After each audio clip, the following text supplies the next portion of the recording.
मनुष्यैर्यथा मृत्युसमये चित्तवृत्तिर्जायते शरीराद् आत्मनः पृथग्भावश्च भवति तथैव इदानीम् अपि विज्ञेयम्. இது மகரிஷி தயானந்தர் யஜுர்வேதத்துடைய கடைசி அத்தியாயத்தில் 15வது மந்திரத்தை பாஷ்யம் பண்ணும்போது ஏதின ஒரு ஸ்டேட்மெண்ட். ரொம்ப ரொம்ப வாழ்க்கைக்கு தேவையான ரொம்ப முக்கியமான ஒரு ஸ்டேட்மெண்ட்னு சொல்லலாம். இந்த விஷயம் ஏன் சொல்கிறேன்னா, ஒரு 2-3 நாள் முன்னாடி ஒரு ஆச்சாரியருடைய பிரவச்சனம் கேட்டிருந்தேன். அவர் டேராடூனில் இருக்கார், நார்த்தில். அவர் சொல்லியிருந்தார் இந்த இந்த வாக்கியத்தை அவர் சொல்லி எக்ஸ்பிளைன் பண்ணும்போது சொல்லியிருந்தார், நேற்று நைட்டு, அதாவது ஒரு 3-4 நாள் முன்னாடின்னு வச்சுக்கோங்களேன், நேற்று நைட்டு அவர் சொல்கிறாரு, நேற்று நைட்டு நம்ம ஆசிரமத்திலே இருந்த ஒரு நாயை ரொம்ப வருஷமாக அந்த ஆசிரமத்திலே இருக்குது அந்த நாய். அந்த நாயை நைட்டு காட்டு பக்கம்ல அந்த லெப்பர்டுன்னு சொல்லுவாங்க பாருங்கள், சிறுத்தை. அந்த சிறுத்தை அந்த நாயை அடித்து இழுத்துன்னு போயிடுது. ஸோ அதான் அவர் சொல்கிறாரு, மனுஷேர் யதா மிருத்யு சமய சித்த விருத்திர் ஜாயதே. இந்த மந்திரத்தை எக்ஸ்பிளைன் பண்ணும்போது அவர் சொன்னார், எப்போ அந்த சிறுத்தை அந்த நாயை பிடிச்சதோ, எப்பொழுதுமே மிருகங்கள் கொல்லும் பொழுது இங்கே தான் பிடிக்கும், கழுத்தை தான் பிடிக்கும், கழுத்தை பிடிச்சி நசுக்கி கொன்னுடும். ஸோ அந்த சமயத்தில் அந்த நாயுடைய சிச்சுவேஷன் என்னவாக இருந்திருக்கும்னுங்கிற கற்பனை பண்ணி பார்க்கணும் நம்ம. மகரிஷி தயானந்தர் தன்னுடைய சத்யார்த்த பிரகாசத்தில் எழுதுகிறாரு 464 பக்கத்தில், மகவன் மர்த்தயவா இதம் ஷரீரம் ஆத்தம் மிருத்யுனா. இது சாண்டோக்கிய உபனிஷத்தில் வர ஒரு வாக்கியம். இந்த வாக்கியத்தை எக்ஸ்பிளைன் பண்ணும்போது மகரிஷி சொல்கிறாரு, சிங்க வாயில் ஆடு போல். சிங்கத்துடைய வாயில் ஆடு இருக்குது, அந்த ஆடு இன்னும் சாக போகிறது. அதே மாதிரி தான் சிறுத்தையோட வாயில் நாய். அந்த சாகரத்துக்கு முன்னாடி அந்த ஆடுடைய சித்தவிருத்தி எப்படி இருந்திருக்கும் அதை நம்ம கற்பனை பண்ணி பார்த்து, அதே மாதிரி நம்மளும் சாகும்பொழுது எப்படி இருப்போம் அப்படிங்கிற விஷயத்த கற்பனை பண்ணி, சாகும்பொழுது நம்மளுடைய சிந்தனை என்ன இருக்கும், நம்மளுடைய மனசு ஒருநிலைப்பட்டு விடும். சாகும்பொழுது கரெக்டாக மிருத்யு ஏற்படும் பொழுது, ஆக்சிடெண்ட் நடக்கிறதுன்னு வச்சுக்கோங்களேன், நீங்கள் காரில் உட்காந்துருக்கீங்க, கார் போயிட்டே இருக்குது, ஆப்போசிட்டில் லாரிக்காரன் உங்கள் காரை அடிக்கிறான். அந்த அடிக்கிற சமயத்தில் 1 செகண்ட் தான் டைம் இருக்கும், கேப்பு. நம்ம சாவறதுக்கும் நம்ம ரியலைஸ், நம்மளை லாரி அடிக்குதுன்னு நம்ம ரியலைஸ் பண்ணுறதுக்குள்ளே அதை நம்ம சாவறதுக்கு 1 செகண்ட் தான் இருக்கும். அந்த செகண்டில் உங்களுடைய சித்த விருத்தி எப்படி இருக்கும்னு யோசித்து பார்த்தீங்கன்னா, ஒரு நிலைப்பட்டு இருக்கும். சித்த விருத்தி ரொம்ப ஃபோக்கஸ்டாக இருக்கும், எப்படியாவது உயிர் பழைச்சிடணுன்ற ஃபோக்கஸில் இருப்போம் அப்போது. ஸோ அதான் ரிஷி என்ன சொல்கிறாருன்னா, ததைவ இதானீம் அப்பி விஜ்ஞேயம். இதானீம்னா இப்போது, இந்த சிச்சுவேஷனில் அந்த மரணம் ஏற்படும் பொழுது எப்படி இருந்தையோ அந்த சிச்சுவேஷனை இப்போ நீ ஏற்படுத்தி கொள்ள வேண்டும். அப்படின்னா என்ன அர்த்தம்னா, மரணத்திற்காக எப்பொழுதுமே தயாராக இருக்க வேண்டும். இப்போ நான் ஹோமம் பண்ணுறேன், காலம்பரை எழுந்து இப்போ தான் ஹோமம் முடித்தேன், இல்லை தியானம் பண்ணுறேன், இல்லை ஆஃபீஸ் போக போகிறேன், ஆஃபீஸ்க்காக தயாராகிட்டுருக்கேன். எதனாவது இந்த விஷயம் பண்ணும்பொழுது அடுத்த 15 நிமிஷத்தில் எனக்கு மிருத்யு வந்தால் என்ன நடக்கும் அப்படிங்கிற விஷயத்த மனசில் எப்பொழுதுமே நினைவு வச்சுட்டே இருக்கணும். மரணம் ஏற்படும், மரணம் நெருங்கி விட்டது, சிங்கத்தின் வாயில் ஆடு இருப்பதை போல் அந்த ஆட்டுக்கு எப்படி ஃபீலிங் இருக்கும், அதை மாதிரி ஃபீலிங்கை எப்பொழுதுமே உனக்குள்ளே ஏற்படுத்தி கொண்டே இருந்தால் 2 விஷயம் நடக்கும். மகரிஷி சொல்கிறார், 2 விஷயம் நடக்கும். என்ன நடக்கும்? 1, உனக்கு வைராக்கியம் பிறக்கும். 2வது, நீ அதர்ம காரியம் அறவே செய்ய மாட்டாய். அதர்மத்திலிருந்து விலகி நிற்பதற்கும் வைராக்கியத்திற்கும் ஒரே ஒரு வழிதான், மரணத்தை காண வேண்டும். மரணத்தை நோக்கி நம்ம எப்பொழுதுமே நடக்கிறோம் அப்படிங்கிற அந்த திங்கிங் இருக்கணும். மகவன் மர்த்தயவா இதம் ஷரீரம் ஆத்தம் மிருத்யுனா. இந்த சரீரம் மிருத்யுவுடைய வாயில் இருக்கிறது. எப்பொழுது வேணால் நமக்கு மரணம் ஏற்படுங்கிற நினப்பு யாருக்கு இருக்கோ அவன் கண்டிப்பாக வைராக்கியவனாக மாறுவான். இல்லை அது பெண்ணாக இருந்தாலும் சரி, ஆணாக இருந்தாலும் சரி. மகரிஷி தயானந்தர் சின்ன வயசுலேயே யஜுர்வேதத்தை 14 வயசு இருக்கும்போது யஜுர்வேதம் மொத்தமாக அத்தியனம் பண்ணிட்டார். யஜுர்வேதம் மொத்த மந்திரமும் பொட்ட நொட்டுற தெரியும் அவருக்கு சின்ன வயசுலேயே. பணத்துக்கு பிரச்சனை கிடையாது. அப்பா ஜமீன்தார், மரியாதை ஊரில் வந்து எல்லாரும் அந்த குடும்பத்தை வணங்கக்கூடிய குடும்பம், பிராமண குடும்பம். அப்படி எதுக்குமே பிரச்சனை கிடையாது. ஆனால் தன்னுடைய தங்கையுடைய மரணத்தை பார்த்தார். முதல்ல தங்கை செத்துட்டா, நோய் வந்து ஏதோ டைஃபாய்டு ஏதோ வந்து செத்துட்டா. அந்த பணம் தங்கையுடைய பிணம் வந்து வீட்டில் இருக்குது. இவர் வந்து யஜுர்வேதம் படிச்சுட்டு வேறு எங்கேயோ போயிட்டு வராரு. வந்து பார்த்தா தங்கை இறந்துட்டா. அன்றைக்கி வீட்டில் ஏதோ ஃபங்க்ஷன், அதுக்காக வராரு. அந்த வீட்டில் ஃபங்க்ஷன் எல்லோரும் ஆடுறாங்க பாடுறாங்க. தங்கைக்கு உடம்பு முடியல. தங்கையை போய் பார்த்தா தங்கை செத்துட்டா. அப்போ அவருக்கு மனசுக்குள்ளே பயங்கரமான ஒரு கொஸ்டின், என்ன ஆச்சு இவளுக்கு? ஏன் இந்த உடல் வந்து ஒரு கொஞ்ச நேரம் முன்னாடி இந்த உடல் அசைஞ்சிருந்தது, இப்போ அசையாமல் இருக்குது, என்ன ஆச்சு அப்படிங்கிற கேள்வி. அப்புறம் ரொம்ப மனசு உடைஞ்சு போயிட்டார். ஏன்னா தங்கையோட ரொம்ப அட்டாச்மெண்ட்டு. அதுக்கப்புறம் அவங்க அப்பா வேறு ஊருக்கு அமுச்சு விட்டுருவாரு, நீ போய் அங்கே போய் யஜுர்வேதம் படிட்டு. அப்புறம் கொஞ்ச நாள் கழிச்சு தன்னுடைய தாய் மாமன், ரொம்ப க்ளோஸ் தாய் மாமனும் இறந்துட்டார். ஸோ அப்போ அவரால் தாங்க முடியல, பயம், மிருத்யு பயம் தாங்க முடியல. அப்போ கேள்வி கேட்குறாரு, நானும் இறந்துருவேனா ஒரு நாள் அப்படின்னு கேட்குறாரு. ஆமாம், நீயும் இறந்துருவேன், நானும் இறந்துருவேன், எல்லாரும் இறந்துருவோம். அப்போ தான் அவர் கேள்வி கேட்குறாரு, இந்த மரணத்தை தாண்டுவதற்கு ஏதாவது வழி இருக்கா? யோகிகள்கிட்ட இருக்குது அந்த வழி. நீ போய் யோகியை தேடினேன்னா உனக்கு நீ மரணத்தை தாண்டி விடலாம். ஸோ அப்போ தான் வீட்டை விட்டு ஓடுறார். ஸோ மரணம் தெரிஞ்ச உடனே, கண்ணுக்கு மரணம் தெரிஞ்சால் மட்டுமே நம்ம வைராக்கியம் அடைய முடியும், முதல் விஷயம். அதே மாதிரி மரணம் கண்ணுக்கு தெரிஞ்சால் தினசரி காலையில் எழுந்த உடனே, நான் ஒரு முன்னாடி வீடியோவில் போட்டிருந்தேன், தினசரி காலையில் எழுந்த உடனே நம்மளுடைய சரீரத்துடைய ஜரா அவஸ்தானா சரீரத்துக்கு வயசாகிடும். கொஞ்ச நாளில் வயசான பிறகு ரொம்ப கஷ்டப்படுவோம். நம்ம சரீரத்தால் ரோகம் வரும், அதாவது நோய் நொடி வரும், ரொம்ப கஷ்டப்படுவோம், பலம் இருக்காது. ஸோ சரீரத்துடைய ஜரா அவஸ்தா என்னவோ அதை பற்றி நம்ம யோசிக்கணும் காலையில் எழுந்த உடனே. அதே மாதிரி மரணத்தை பற்றி யோசிக்கணும்.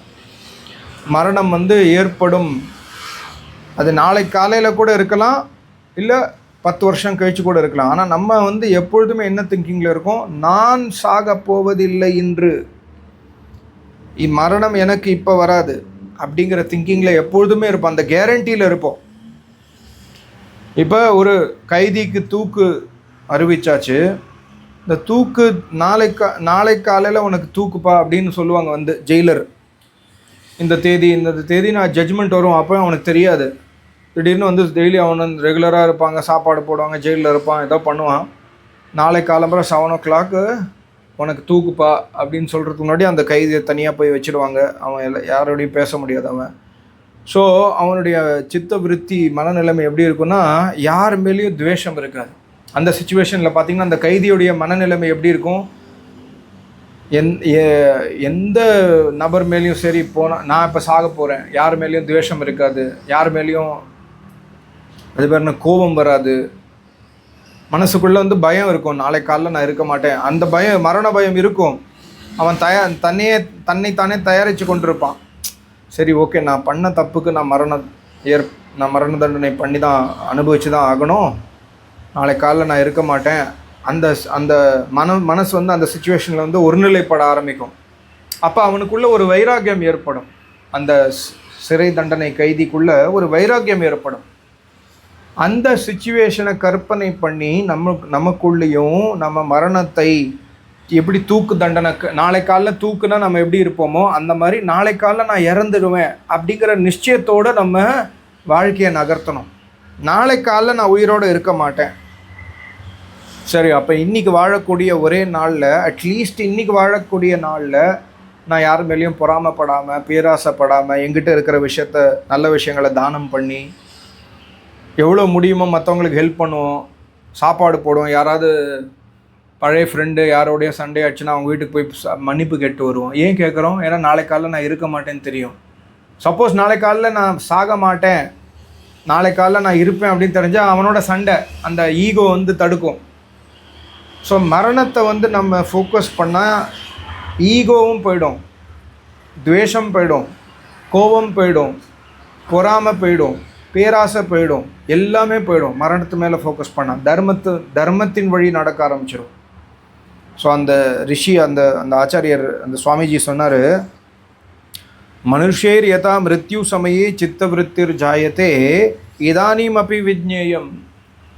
இப்போ மரணம் நடக்க போகிறதுங்கிற சிந்தனையில் வாழ்க்கையை நகர்த்த வேண்டும். அப்படி நகர்த்தினால் நீ வைராக்கியவானாக மாறுவாய்.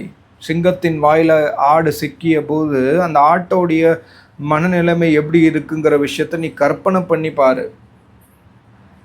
அப்போ உனக்கு வைராக்கியம் ஏற்படும். அப்போ நீ தியானத்தில் உட்காரும்பொழுது டைம் பார்க்க மாட்டேன். அரை மணி நேரம் ஆயிடுச்சு, நான் தியானத்தில் எழுந்துக்கிறேன், 10 நிமிஷம் ஆயிடுச்சு, தியானம் இதுக்கு மேலே பண்ண முடியாது. அப்போ நீ டிவி பார்க்குறதுக்கு இம்பார்ட்டன்ஸ் கொடுக்க மாட்டேன். மரணம் ஏற்படும் பொழுது டிவி பார்க்கணும், போய் ஒரு கார் வாங்கணும், ஒரு வீடு வாங்கணும், ஒரு வேறு விஷயம் இந்த விஷயம் பண்ணணும் அப்படிங்கிற விஷயத்தில் நீ ஃபோக்கஸ் பண்ண மாட்டேன். எது தேவையோ அதை மட்டும் போய் ஃபோக்கஸ் பண்ணுவேன். சாப்பாடு அறுசுவை சாப்பாடு பண்ணி பஜ்ஜி போண்டா பண்ணி சாப்பிடணும்னு யோசிக்க மாட்டேன். எது இருக்கோ பசிக்குது, சரி ஏதோ ஒன்று நாளை காலையில் தூக்குப்பா, என்ன இருக்கோ சாப்பிட்ற, பசிக்குது இப்போது, சரி நாளை காலையில் வரைக்கும் நான் பசியோடு இருக்க முடியாது, கொஞ்சம் ஏதோ என்ன இருந்தாலும் உப்பு ஜாஸ்தி உப்பு கம்மி எதுவாக இருந்தாலும் புலம்ப மாட்டோம், திட்ட மாட்டோம், தவிக்க மாட்டோம். அந்த மாதிரி நம்ம சித்தவிருத்தியை மேக் பண்ணணும். இதானீம் அப்பி விஜ்ஞேயம். அப்படி பண்ணிங்கன்னா உங்களுடைய தியானம், உங்களுடைய தர்மம், உங்களுடைய வைராக்கியம், உங்களுடைய உபாசனை எல்லாம் கைகூடும். அதே மாதிரி தான் அவர் சொன்னார், மகாத்மா புத்தர், பகவான் புத்தர் என்னாச்சு, சின்ன வயசுலேருந்து வெளியில் போகல. ஏன்னா அவன் ஜோசியக்காரன் சொல்லிட்டான், இந்த பையன் உலகத்தின் ராஜாவாக மாறுவான், இல்லாட்டி வைராக்கியவான சன்னியாசியாக மாறிடும். இந்த ரெண்டுத்தில் ஒரு ஆப்ஷன். ராஜாவுடைய பையன் புத்தர், சித்தார்த் என்ன சொல்கிறாரு, என் பையன் அவருடைய அப்பா பாருங்கள், அந்த ராஜா என்ன பண்ணுவான்னா, அந்த வீட்டில் அந்த அரண்மனையில் இருக்கிற ஒரு செடி கொடியிலையும் ஒரு மரத்தில் கூட ஒரு காஞ்ச இலை கூட இல்லாதபடி பார்த்துட்டார். காஞ்ச இலை கூட அவன் பார்க்கக்கூடாது, வயசானவனை பார்க்கக்கூடாது, நோயுற்றவனை அவன் பார்க்கக்கூடாது. அந்த மாதிரி புத்தி வளர்த்தார். இந்த வீட்டில் இருக்கிற வேலைக்காரங்களுடைய மெயின் டியூட்டி என்னென்னா, ஒரு காஞ்ச இலை கூட தரையில் இருக்கக்கூடாது, பச்சை பசேர்னு இருக்கணும் மரம். அந்த மாதிரி பார்த்துட்டாங்க, புத்தி வளர்த்தாங்க. கல்யாணம் எடுத்து குழந்தை பிறந்தெடுத்து, சரி இனிமேல் வந்தான் ராஜா, சரி ஓகே வெளில விடலான்னு சொல்லிட்டு ரவுண்ட்ஸ் போவான். அப்போ தான் பார்ப்பான், வயசான தாத்தா குச்சி வச்சு நடந்து போகிறாரு, ஒருத்தன் தன்னுடைய உடம்பு வலி நோய் தாங்காமல் அழுகுறான். அதெல்லாம் பார்த்து உடனே கேட்குறாரு, இது என்ன. அப்புறம் பணத்தை பார்க்குறாரு, இது என்ன, ஏன் பணம் இந்த மாதிரி இருக்குது, இது பேர் என்ன, மிருத்யுனா என்ன. இப்போ நானும் ஒரு நாள் செத்துருவேனா? ஆமாம், நீங்களும் ஒரு நாள் செத்துருவீங்கன்னு இவன் சொல்கிறான், சாரதி சொல்கிறான், வண்டி ஓட்டுறவன். அப்போ தான் அவருக்கு பயம் வருது, ஓ நானும் ஒரு நாள் செத்துருவேன். அன்றைக்கி நைட்டே நல்லா யோசிச்சுட்டு அரண்மனையிலேருந்து சத்தம் போடாமல் தன்னுடைய குழந்தைய ஒரே ஒரு தடவை கடைசியாக பார்த்துட்டு கிளம்பிட்டார் புத்தர், வைராக்கியவனாக மாறி. அதே மாதிரி தான் நிறைய சுவாமிகள். ஆச்சாரியார் சத்யபதிஜி மகராஜ் 1947 பாகிஸ்தானும் இந்தியாவும் பிரியும் பொழுது எல்லா முஸ்லீமையும் ஹிந்து வெட்டுறான், ஹிந்துவை முஸ்லீம் வெட்டுறான். முஸ்லீம்கள்லாம் பாகிஸ்தான் போகிறாங்க, இந்துக்கள்லாம் இங்கே வராங்க, அடிதடி வெட்டு குத்து. இவர் முஸ்லீமு, தன்னுடைய கண்ணுக்கு முன்னாடி தன்னுடைய வளர்த்த அம்மா அப்பாலேருந்து எல்லாரையும் சாகிறத பார்த்தாரு. இவர் மட்டும் சாகலை, பழச்சிட்டாரு. எல்லாரையும் அடித்து கொண்டாங்க, அவருடைய கண்ணு முன்னாடி வெட்டினாங்க. அப்போ மரண பயம் வந்துருச்சு. அதுக்கப்புறம் அவருடைய சுயசரிதில் எழுதியிருப்பார், நான் 6 மாதம் யார்கிட்டையும் பேசலை, மௌன விரதம் இருந்தேன். மௌனமாக ரொம்ப ஜாஸ்தி யோசித்தேன். மிருத்யுனா என்ன, ஜனனம்னா என்ன, நான் ஏன் பிறந்தேன், எதற்காக பிறந்தேன், எப்படி பிறந்தேன், நாங்கிறது யார், இந்த உலகத்தை படைத்தது யார், இந்த உலகம் எதனால் படைக்கப்பட்டது, இந்த எல்லா விஷயத்தையும் 6 மாதமாக உட்கார்ந்து யோசித்து அவர் வைராக்கியவனாக மாறிட்டார். ஸோ ஃபைனலாக என்னென்னா, யார் மரணத்தை பார்க்கின்றனரோ, எந்த மனிதன் மரணத்தை நல்லா யோசிக்கிறாரோ, இல்லை லேடியாக இருந்தாலும் சரி, அந்த மனிதனுக்கு மட்டுமே தர்மம் கண்ணுக்கு தெரியும். இல்லாட்டி மரணம் தெரியலனா நம்ம அதர்மம் ஈஸியாக செய்வோம். நீங்கள் உங்கள் வாழ்க்கையில் பாருங்கள், எந்தெந்த அதர்ம காரியம் நீங்கள் செய்கிறீங்கன்னு பாருங்களேன். ஒரே ஒரு ரீசன் தான், நமக்கு மரணம் கண்ணுக்கு தெரியல. இறைவன் கண்ணுக்கு தெரியல, அது வேறு விஷயம். மரணமும் கண்ணுக்கு தெரியல. மரணம் கண்ணுக்கு தெரிஞ்சால் இறைவன் கண்ணுக்கு தெரிவார். மரணம் கண்ணுக்கு தெரிஞ்சால் தர்மம் கண்ணுக்கு தெரியும். மரணம் கண்ணுக்கு தெரிஞ்சா வைராக்கியம் ஏற்படும். இதானீம் அபி விஜ்ஞேயம். இந்த ஸ்டேட்மெண்ட் ஞாபகம் வச்சுங்க. மனுஷைர் யதா மிருத்யு சமயே சித்தவிருத்திர் ஜாயதே ஷரீராத் ஆத்மனः பிருத்தக் பாவேஷ்ச. நான் நோட்டூர் பண்ணிட்டு இருக்கேன் இதை. பிருத்தக் பாவஷ்ச பவதி ததைவ இதானீம் அபி விஜ்ஞேயம். இதானீம் அபி விஜ்ஞேயம். இதானீம்னா இப்போ, இந்த பொழுதிலும் அதை போலவே அந்த சிங்கத்தின் வாயில் கொண்ட ஆடை போல், சிறுத்தையின் வாயில் சிக்கிக்கொண்ட அந்த நாயை போல் அந்த சித்தவிருத்தி எப்படி இருக்குமோ அந்த மாதிரி இதானீம் அபி விஜ்ஞேயம், இப்பொழுதும் ஏற்படுத்திக்கொள். மரணத்தை நன்கு சிந்தித்து மரணத்தின் மேல் கண்ணவை. மரணத்து மேலே நம்ம கண்ணு இருந்தால் நம்ம வைராக்கியவானாக மாறுவோம். நம்ம செய்யக்கூடிய ஒவ்வொரு செயலும்